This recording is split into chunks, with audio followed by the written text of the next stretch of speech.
نیکیوں کے اس موسم بہار رمضان المبارک میں ضرورت ہے کہ ہم انسانیت کی سب سے عظیم ہستیاں انبیاء کرام کے قصے سنیں تاکہ ان کی روشنی میں ہم اپنی زندگی میں سدھار لا سکیں۔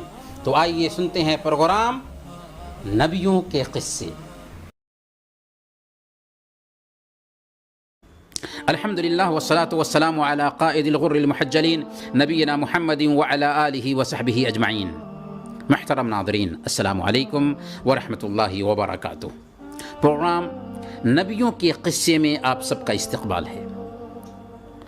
آدم علیہ السلام کی وفات کے بعد آدم علیہ السلام کے بیٹے شیث علیہ السلام نے دعوتی کاز سنبھالی تھی۔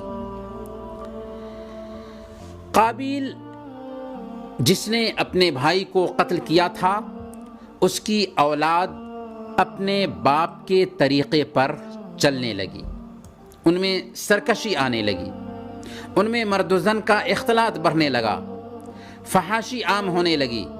تو حضرت شیث علیہ السلام نے ان کو سمجھایا، لیکن قوم ماننے کو تیار نہ ہوئی۔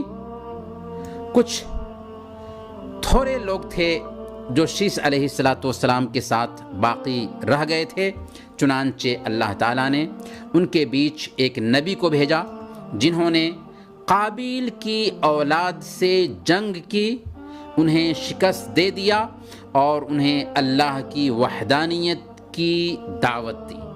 چنانچہ 1000 لوگ ان پر ایمان لے آئے۔ انہوں نے اپنے ماننے والوں کی حفاظت کے لیے بابل کی دھرتی کو چھوڑا اور اپنی قوم کے ساتھ ہجرت کر کے مصر پہنچ گئے۔ کیا آپ جانتے ہیں یہ نبی کون ہیں جو شیث علیہ السلام کی مدد کے لیے بھیجے گئے تھے؟ یہی نبی حضرت ادریس علیہ السلام ہیں، جو آدم علیہ السلام کی زندگی میں ہی پیدا ہوئے تھے۔ آدم علیہ السلام کی وفات کے وقت ان کی عمر 308 سال تھی۔ یہ آدم علیہ السلام اور شیث علیہ السلام کے بعد پہلے نبی تھے۔ نوح علیہ السلام کے پردادا لگتے تھے۔ کئی چیزوں کو ادریس علیہ السلام نے اپنی زندگی میں پہلے برتا، جیسے انہوں نے سب سے پہلے قلم سے لکھا، انہوں نے سب سے پہلے کپڑے سل کر کے پہنا، انہوں نے سب سے پہلے ستاروں کی گردش پر غور کیا۔ اللہ تعالیٰ نے قرآن کریم میں 2 مقام پر ان کا ذکر کیا ہے۔ سورہ مریم میں اللہ تعالیٰ نے ان کے بارے میں فرمایا، وَاذْكُرْ فِي الْكِتَابِ إِدْرِيسَ إِنَّهُ كَانَ صِدِّيقًا نَبِيًّا وَرَفَعْنَاهُ مَكَانًا عَلِيًّا۔ اس مقدس کتاب یعنی قرآن کریم میں ادریس کا ذکر کیجئے کہ وہ بلا شبہ سچے اور راست باز نبی تھے اور ہم نے ان کو اونچی جگہ پر اٹھا لیا تھا۔ اونچی جگہ اٹھانے کا کیا مطلب ہے؟ مفسرین کہتے ہیں کہ اس سے مراد نبوت، شرف اور مرتبہ میں اونچا اور بلند کرنا ہے۔ البتہ یہ جو بیان کیا جاتا ہے کہ حضرت ادریس علیہ السلام کو 4تھے آسمان پر اٹھا لیا گیا اور وہیں پر آپ کی وفات ہوئی، یہ قصہ صحیح نہیں ہے۔ لیکن قصہ کو ہم ضرور سن لیتے ہیں۔ قصہ کچھ یوں ہے۔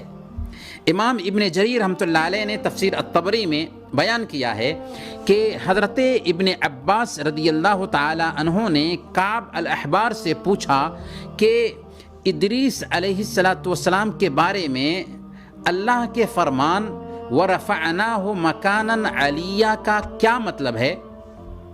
یعنی ہم نے ان کو اونچی جگہ پر اٹھا لیا تھا، اس کا کیا مطلب ہے؟ تو کعب نے کہا کہ اللہ نے حضرت ادریس علیہ السلام کی طرف وحی بھیجی کہ آدم علیہ السلام کی جتنی اولاد موجود ہے، میں آپ کے اعمال میں روزانہ ان تمام کے اعمال کے برابر اضافہ کروں گا۔ اب کیا تھا؟ ان کے دل میں خواہش پیدا ہوئی کہ ان کی نیکیوں میں خوب اضافہ ہو جائے۔ ایک دن کی بات ہے، ان کے پاس ان کا ایک دوست یعنی ادریس علیہ السلام کے پاس ان کا ایک دوست فرشتہ جب آیا تو ادریس علیہ السلام نے ان سے کہا کہ آپ میرے بارے میں موت کے فرشتے سے بات کیجئے تاکہ مجھے زیادہ مہلت مل جائے اور میں زیادہ سے زیادہ نیکیاں کر سکوں۔ فرشتے نے ان کو اپنے پروں میں چھپا لیا اور ان کو لے کر کے آسمان پر چلے۔ چوتھے آسمان پر پہنچے تو انہیں ملک الموت نیچے اترتے ہوئے ملے۔ فرشتے نے ملک الموت سے ادریس علیہ السلام کی عمر بڑھانے کی بات کی تو ملک الموت نے کہا ادریس ابھی کہاں ہیں؟ اس نے کہا کہ وہ میری پیٹھ پر ہیں۔ ملک الموت نے کہا کہ مجھے حکم ہوا تھا کہ ادریس علیہ السلام کی روح چوتھے آسمان پر قبض کروں۔ میں دل ہی دل میں سوچ رہا تھا کہ وہ تو زمین پر ہیں اور میں چوتھے آسمان پر ان کی روح کیسے قبض کروں گا؟ چنانچہ موت کے فرشتے نے چوتھے آسمان پر ان کی روح قبض کی۔ ادریس علیہ السلام کی وفات کا یہ جو قصہ ہے جو ہم نے آپ کے سامنے رکھا ہے، اسرائیلی روایت ہے اور اس کا بعض حصہ منکر بھی ہے، اس لیے اس پر اعتماد نہیں کیا جا سکتا، لیکن اس کی شہرت ہے اس لیے ہم نے آپ کے سامنے رکھ دیا ہے۔ محترم ناظرین، اب آئیے ہم یہ جانتے ہیں کہ دنیا میں شرک کی شروعات کب ہوئی، کیسے ہوئی اور کس نبی کے زمانے میں ہوئی۔ نوح علیہ السلام کا نام تو آپ نے ضرور سنا ہوگا۔ آدم علیہ السلام کی وفات کے بعد نوح علیہ السلام پیدا ہوئے۔ دونوں کے بیچ 10 صدیوں یا 10 نسلوں کا فاصلہ پایا جاتا ہے اور اس وقت تک لوگ اسلام پر تھے، شرک کا شائبہ تک اس بیچ میں نہیں پایا گیا۔ لیکن 10 صدیاں بیتنے کے بعد ان میں شرک در آیا۔ وہ کیسے ہوا، کیسے شرک کی شروعات ہوئی؟ امام بخاری رحمۃ اللہ علیہ سورہ نوح کی آیت کریمہ وَقَالُوا لَا تَذَرُنَّ آلِهَتَكُمْ وَلَا تَذَرُنَّ وَدًّا وَلَا سُوَاعًا وَلَا يَغُوثَ وَيَعُوقَ وَنَسْرًا، انہوں نے کہا کہ ہرگز نہ چھوڑو اپنے معبودوں کو اور نہ چھوڑو ود کو، سواع کو اور نہ یغوث کو اور نہ یعوق کو اور نہ ہی نصر کو۔ اس آیت کریمہ کی تفسیر میں امام بخاری رحمۃ اللہ علیہ ابن عباس رضی اللہ تعالیٰ عنہ کا قول نقل کرتے ہیں کہ یہ نوح علیہ السلام کی قوم کے نیک لوگوں کے نام ہے۔ هذه اسماء رجال صالحین من قوم نوح۔ جب وہ فوت ہو گئے تو شیطان نے ان کے دل میں یہ بات ڈالی کہ کیا ہی اچھا ہوتا کہ ان کے مجسمے بنا کر اپنی مجلسوں میں رکھا کرتے تاکہ انہیں دیکھ کر تمہارے اندر انہی کے جیسے نیکیاں کرنے کا داعیہ پیدا ہوتا۔ یہ شیطانی چال ان ظاہر پرستوں کو پسند آئی اور انہوں نے ان بزرگوں کے مجسمے بنا کر اپنی مجلسوں میں سجا دیا، اپنی مجلسوں میں نصب کر دیا، لیکن کسی حالت میں وہ ان کی عبادت نہیں کر رہے تھے۔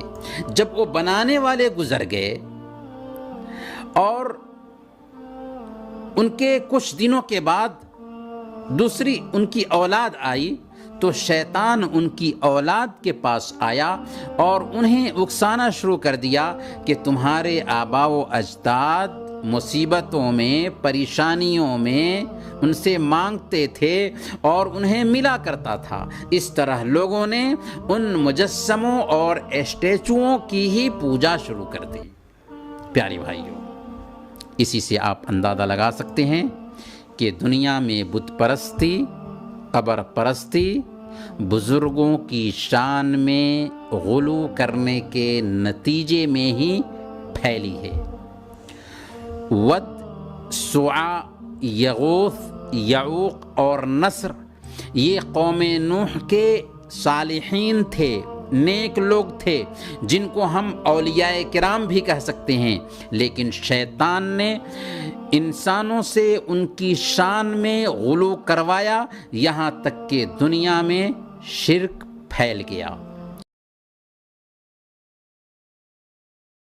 جب شیطان لوگوں کو بت پرستی پر آمادہ کرنے میں کامیاب ہو گیا تو اللہ کی غیرت جوش میں آئی، اور اللہ تعالیٰ نے ان کے بیچ شرک کے پھیلنے کے بعد نوح علیہ السلام کو رسول اور نبی بنا کر بھیجا۔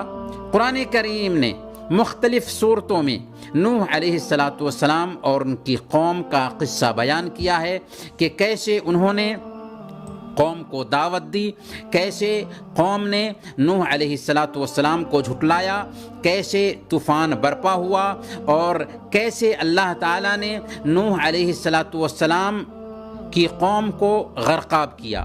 یہ ساری باتیں تفصیل سے قرآن کریم میں متعدد مقامات پر آئی ہیں، بلکہ اللہ تعالیٰ نے سورہ نوح نام کی مکمل ایک سورہ اتار دی۔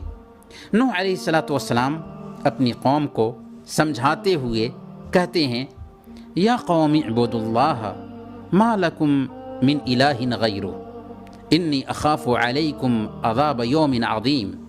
اے میری قوم کے لوگو، اللہ کی بندگی کرو، اللہ کی عبادت کرو، اس کے سوا کسی اور کو معبود مت بناؤ، اس کے سوا کوئی اور معبود نہیں ہے، میں تمہارے حق میں ایک خوفناک عذاب سے ڈرتا ہوں، خوف کھاتا ہوں۔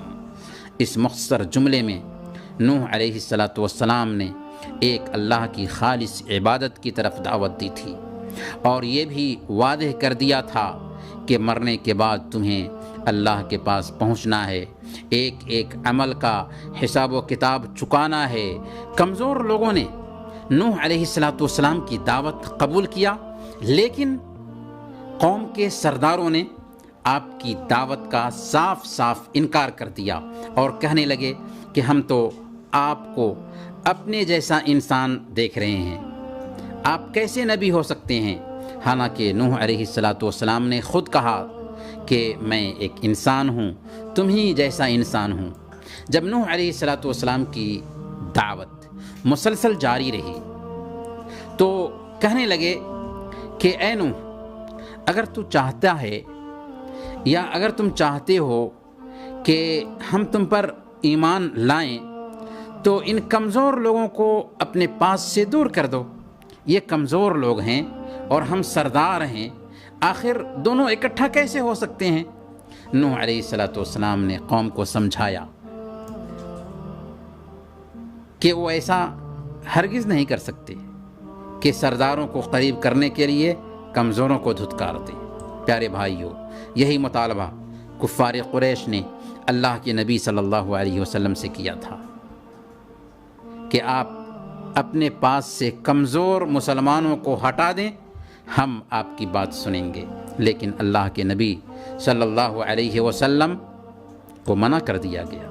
برکیف موسیٰ علیہ السلام نے ان کو پیار سے، محبت سے، شفقت بھرے لہجے میں سمجھایا، دعوت دی اور کہا کہ میں اس دعوت پر تم سے کوئی اجرت کا سوال نہیں کرتا، بس میں تو تمہاری خیرخواہی چاہتا ہوں، مجھے تمہاری خیرخواہی اور ہمدردی مطلوب ہے۔ قوم نے سرکشی اختیار کرتے ہوئے کہا، اِنَّا لَنَرَاكَ فِي ضَلَالٍ مُبِينٍ، اے نوح ہم تمہیں کھلی گمراہی میں دیکھ رہے ہیں۔ ان نادانوں کی کم عقلی دیکھیے کہ خود گمراہی میں تھے اور نوح علیہ السلام کو گمراہ بتا رہے تھے، لیکن نوح علیہ السلام نے نبوت کی شان کو برقرار رکھتے ہوئے پیار بھرے لہجے میں فرمایا، یا قوم لیس بی ضلالہ ولکنی رسول من رب العالمین، اے میری قوم کے لوگوں، میں کسی گمراہی میں پڑا ہوا نہیں ہوں، بلکہ میں رب العالمین کی طرف سے بھیجا گیا رسول ہوں۔ یہاں داعیان دین کے لیے سبق ہے کہ وہ نہایت ہی مثبت انداز میں، پازیٹیو انداز میں اپنے پیغام کو مدعو تک رکھنے کی کوشش کرے۔ غرض ہے کہ نوح علیہ السلام نے قوم کو ہر طرح سے تبلیغ کی، دعوت دی، رات کو بھی، دن کو بھی، تنہائی میں بھی، اعلانیہ بھی، ترغیب کے ذریعہ بھی، ترہیب کے ذریعہ بھی، لیکن کوئی طریقہ کارگر نہ ہوا، بلکہ ان کی اکثریت گمراہی، سرکشی، بت پرستی اور گناہوں کے ارتکاب پر ڈٹی رہی، یہاں تک کہ نوح علیہ السلام کو مار دینے اور جلا وطن کر دینے کی دھمکیاں دینے لگے۔ نوح علیہ السلام کی دعوت کا یہ سلسلہ 1 سال اور 2 سال نہیں، لگاتار 950 سال تک چلتا رہا۔ وہ ایسے سرکش لوگ تھے کہ باپ مرتے وقت بیٹوں کو وصیت کر جاتا کہ نوح پر ایمان مت لانا اور ہمیشہ ان کی مخالفت کرتے رہنا۔ جب کسی کا بیٹا بڑا ہوتا اور اس کی باتیں سمجھنے لگتا تو باپ اپنے بیٹے کو نصیحت کرتا کہ زندگی بھر نوح پر ایمان مت لانا، گویا ان کی فطرت بالکل مسخ ہو چکی تھی۔ یہی وجہ تھی کہ انہوں نے نوح علیہ السلام سے عذاب کی مانگ کی۔ انہوں نے کہا، یا نوح قد جادلتنا فاکثرت جدالنا فأتنا بما تعدنا ان كنت من الصادقین۔ اے نوح، تم نے ہم سے جھگڑا کیا اور بہت کر لیا، اب تو بس وہ عذاب لے آؤ جس کی تم دھمکی دے رہے ہو، اگر تم سچے ہو۔ نوح علیہ السلام کو یقین ہو گیا کہ اب ہماری قوم ایمان لانے والی نہیں ہے، بلکہ خود عذاب کا مطالبہ کر رہی ہے، تو انہوں نے اللہ تعالیٰ سے دعا کی، رب لا تذر علی الارض من الکافرین دیارا انک ان تذرهم یضلوا عبادک ولا یلدوا الا فاجرا کفارا۔ میرے رب، ان کافروں میں سے کوئی زمین پر بسنے والا نہ چھوڑ، اگر تو نے ان کو چھوڑ دیا تو یہ تیرے بندوں کو گمراہ کریں گے اور ان کی نسل سے جو بھی پیدا ہوگا بدکار اور سخت کافر ہی ہوگا۔ اس طرح اللہ پاک نے نوح علیہ السلام کی دعا قبول کی اور کافروں اور ظالموں کو ان کے انجام تک پہنچانے کا حکم دے دیا۔ لیکن یہ کیسے ہو سکا؟ کس طرح قوم کو تباہ و برباد کیا گیا؟ اور قصہ نوح میں ہمارے لیے کیا کیا اسباق ہیں، کیا کیا دروس ہیں، ان سارے نکات کو جانیں گے اگلے ایپیسوڈ میں۔ تب تک کے لیے اجازت دیجیے۔ وصلی اللہ علی نبینا محمد وعلی آلہ وصحبہ اجمعین۔